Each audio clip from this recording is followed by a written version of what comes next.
What do we do in the face of praise and blame, gain and loss, sickness and health?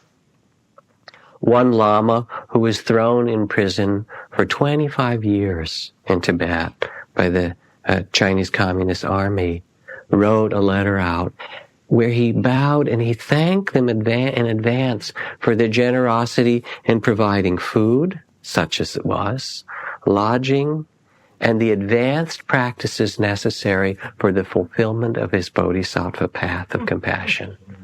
Thank you for what you're going to offer to me. And he knew he would be tortured. He knew he would be hungry. But this was the practices that would fulfill his heart's desire to be a Buddha.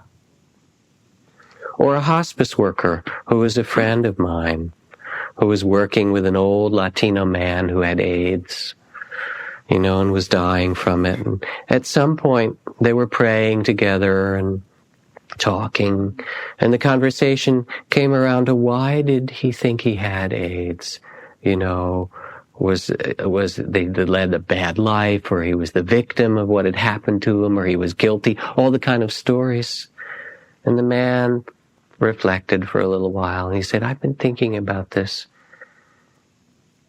and my understanding is that I have this disease so that I could have more time to think about Jesus. That was his answer. And he went back to his prayers. What do we do with the circumstances that are given to us? Because they are the place of bondage or of liberation. As my teacher Buddhadasa said, it is here now. If you seek nirvana, it is no other place than in this moment, in the eternal present. How are we using our life? The questions we ask in the end are very simple ones. When you really look back over a whole life, did I awaken? Did I honor this life? Did I love well? What else really matters? Now, if we reflect on wise understanding, we can also reflect on what areas, what parts of our life put us to sleep. Not with judgment, but with understanding and compassion. What are those things that fall outside, so to speak, our spiritual practice? Money, NASDAQ, right? Driving, our own body, relationship to family, certain emotions that we have, our work. What is the places that we say, well, this I just go along with, I don't make into my practice? And what would it be like to bring the spirit of compassion to that place, to say, this will be a place of awakening too? Because awakening isn't some state that you get into, enlightened retirement. Oh, I got it. I got to hold it. Keep it. I can't have it change. Oh, it's so cool. You can't do it. You breathe in and you breathe out. And awakening is the same. Zen Master Suzuki Roshi said, what we're after is not enlightenment, but one moment of enlightenment after another. Now, there's something very good in this, because it also means that it's never too late. Never, never too late. Whether you're 25 or 85, it's not too late. The next moment, this moment, is the moment that enlightenment exists. It's possible. So Zen Master Huineng from ancient China said this. He said, as far as the Buddha nature is concerned, there is no difference between a sinner and a sage. One enlightened thought and one is a Buddha. One foolish thought and one is again an ordinary person. Like that, from one moment to another. So it's never too late. Any moment it's possible. It's like breathing. If we can be present with our breath, we can be present in this body, in this moment. It's so mysterious, this human life that we're given. I read a story that I found very moving in Rachel Remen's books. The first of her book, Kitchen Table Wisdom. a few years ago. I'll read the story to you and then tell you another. And this is particularly an interesting story she tells because she's trained as a physician and a scientist.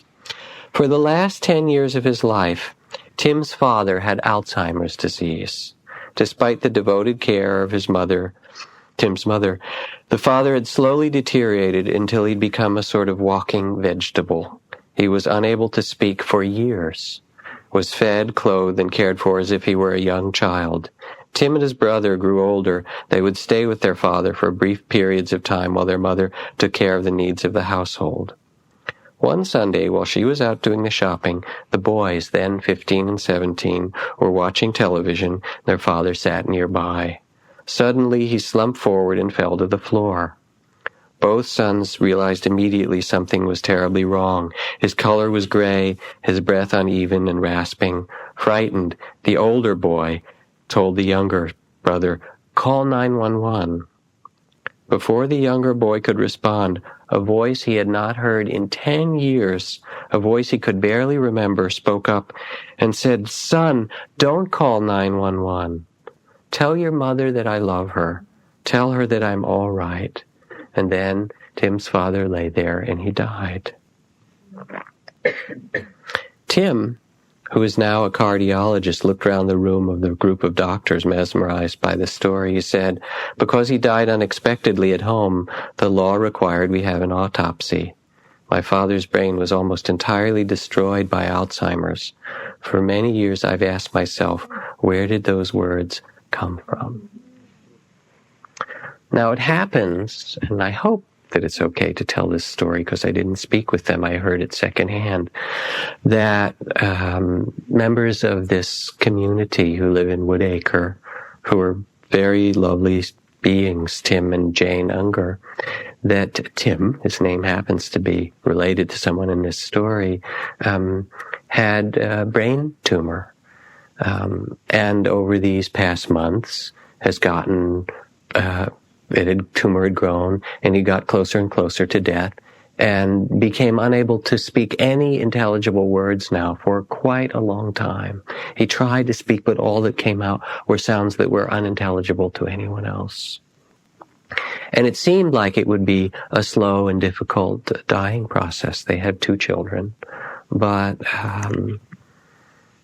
I guess it was about 2 weeks ago when he became much more seriously ill, and it became clear that he was going to die soon. And shortly before he died, even though he'd been unable to speak for a long time, his words came back, and he told his wife that he loved her dearly. He said his loving goodbyes to his children, and then he sang with them and told them that he would be all right and that he didn't want any extraordinary care. And then he died. Who are we really? Who do you think you are? This body? Certainly we use this body. But if that's all that you think you are, you're in trouble. We are.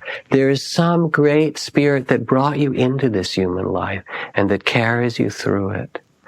And to develop a wise understanding is to go inside and touch that place of your own true nature and awaken it. Remember it. Let it live through you. And then, when you're driving down the road and there's a rock in the middle of the road, you can even pull over and get out of your car and go back and move the rock out of the way so that the cars behind you don't run into it. Or you can bring that spirit of presence and compassion to your body, or to the conflict in your lives, or the bills that you have to pay, or the relationship that you're in,